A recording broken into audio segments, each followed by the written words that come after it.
So I mean, I've been here recently. It's very late at night. It makes me laugh to be here. You know. It's great. So what do you? I'm not. I know. I'm not interviewing you, but I'm asking. So what have you been busy doing? Did you get Bill? I haven't stopped since the Jazz Fest. You're kidding? Did you get Bill?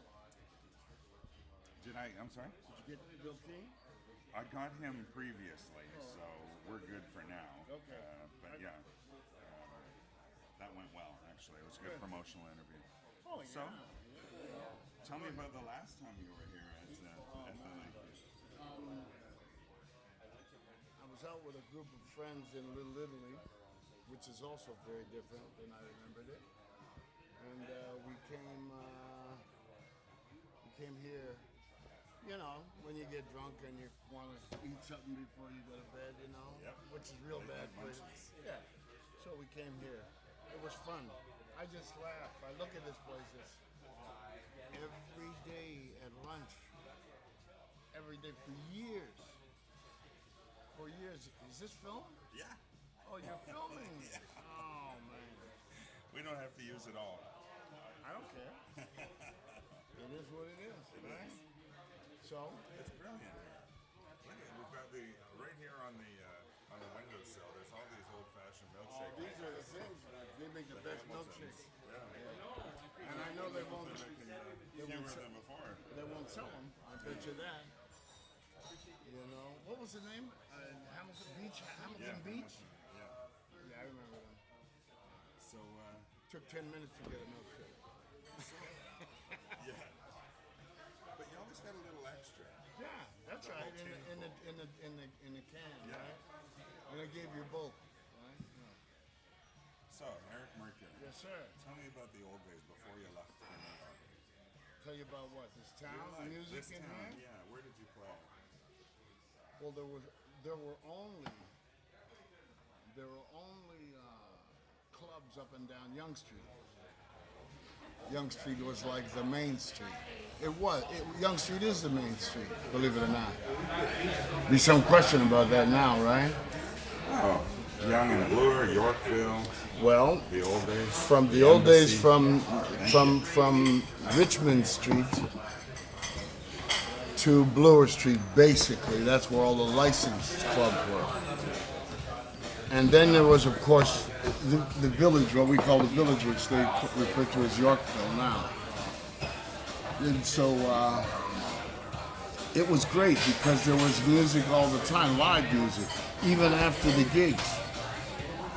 Especially after the gig, because you could go to a million clubs and sit in, you know, there was the Penny Farthing and Red Room and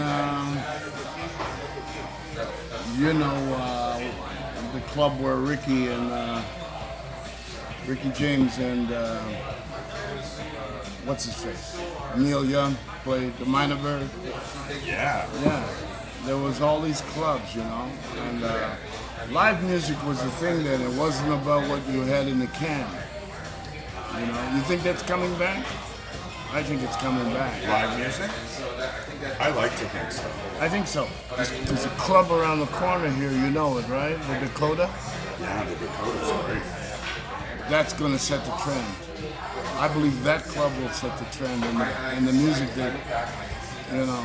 There's a few places that I'm happy with 7 nights a week music. Yeah? Where? Oh, Queen Street West, down here. Oh yeah, mostly down here. Yeah. I agree. Queen West is really nice, isn't it? Yeah. Parkdale. Well, I mean, everything is for the kids. Yeah. We don't count.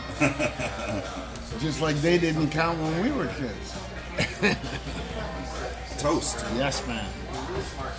Cheers. Happy days and successful with this stuff.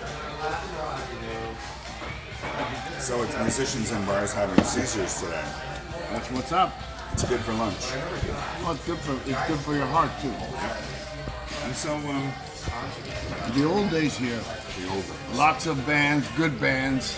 What was your favorite band to play with back then? The band I had, the Soul Searchers, with Diane Brooks and myself. And the Soul Searchers, which consisted of, how many people you may know? Jerry Logan, Steve Kennedy, Mouse Johnson, he's now in LA. Smitty, organ player, he passed away unfortunately. And who else? Who am I leaving out? I'm Diane and myself. Did you take the whole band to New York? How did that work? Oh, we worked. Many times. Yeah. Okay. Can I get And when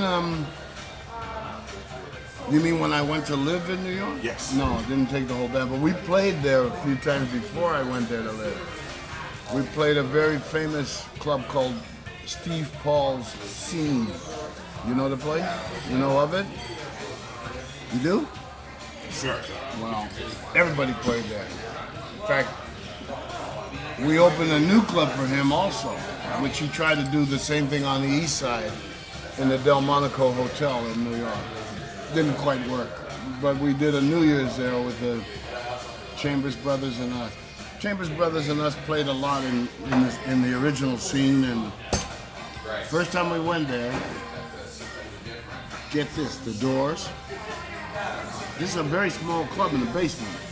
The Doors, the Chambers Brothers, the Soul Searchers, and Tiny Tim was MC. Was the MC. Wow. Not bad, huh? Nice gig. So that's, what year were we talking about back then? That's, 67. 67. Just before the Monterey, Monterey Pop Festival. That was kind of the beginning of that festival stuff. I remember Steve Paul taking Tiny Tim and I think Rick Derringer. Oh boy. He used to play in my band. Rick. Did he? His name was Ricky Zeringer with a Z. He changed it to Derringer.